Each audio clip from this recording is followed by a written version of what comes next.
ஒரு மகிழ்ச்சியான செய்தி. இதயம் நல்லெண்ணெயின் விலை லிட்டருக்கு ரூபாய் 105 குறைஞ்சிருக்கு.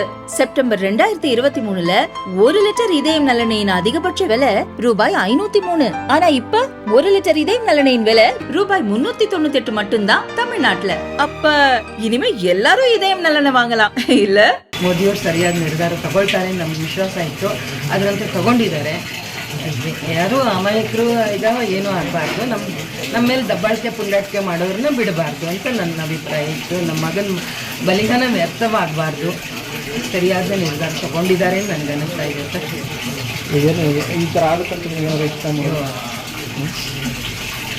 ಅಂದ್ಕೊಂಡಿರಲಿಲ್ಲ.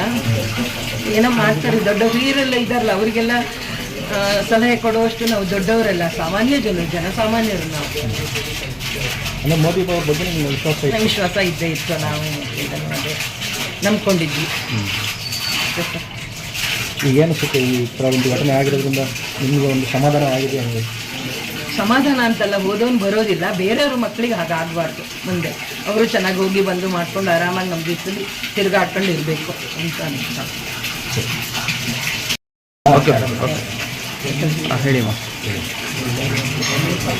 ಮೋದಿಯವರು ಸರಿಯಾದ ನಿರ್ಧಾರ ತಗೊಳ್ತಾರೆ, ನಮ್ಗೆ ವಿಶ್ವಾಸ ಇತ್ತು. ಅದರಂತೆ ತಗೊಂಡಿದ್ದಾರೆ. ಯಾರು ಅಮಾಯಕರು ಇದಾವ ಏನೂ ಆಗಬಾರ್ದು, ನಮ್ಮ ಮೇಲೆ ದಬ್ಬಾಳಿಕೆ ಪುಂಡಾಟಿಕೆ ಮಾಡೋರನ್ನ ಬಿಡಬಾರ್ದು ಅಂತ ನನ್ನ ಅಭಿಪ್ರಾಯ ಇತ್ತು. ನಮ್ಮ ಮಗನ ಬಲಿದಾನ ವ್ಯರ್ಥವಾಗಬಾರ್ದು, ಸರಿಯಾದ ನಿರ್ಧಾರ ತಗೊಂಡಿದ್ದಾರೆ ನನಗೆ ಅನ್ನಿಸ್ತಾ ಇದೆ. ಈ ಥರ ಆಗುತ್ತಂತ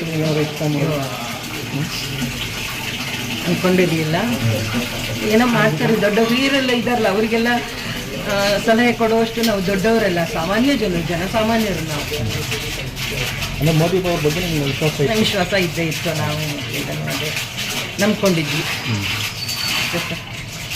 ಈಗೇನಿಸುತ್ತೆ ಈ ಥರ ಒಂದು ಘಟನೆ ಆಗಿರೋದ್ರಿಂದ ನಿಮಗೆ ಒಂದು ಸಮಾಧಾನ ಆಗಿದೆ? ನನಗೆ ಸಮಾಧಾನ ಅಂತಲ್ಲ, ಓದೋನು ಬರೋದಿಲ್ಲ, ಬೇರೆಯವ್ರ ಮಕ್ಕಳಿಗೆ ಹಾಗಾಗಬಾರ್ದು. ಮುಂದೆ ಅವರು ಚೆನ್ನಾಗಿ ಹೋಗಿ ಬಂದು ಮಾಡ್ಕೊಂಡು ಆರಾಮಾಗಿ ನಮ್ಮ ಜೀವನದಲ್ಲಿ ತಿರುಗಾಡ್ಕೊಂಡು ಇರಬೇಕು ಅಂತ ಅನಿಸ್ತಾ.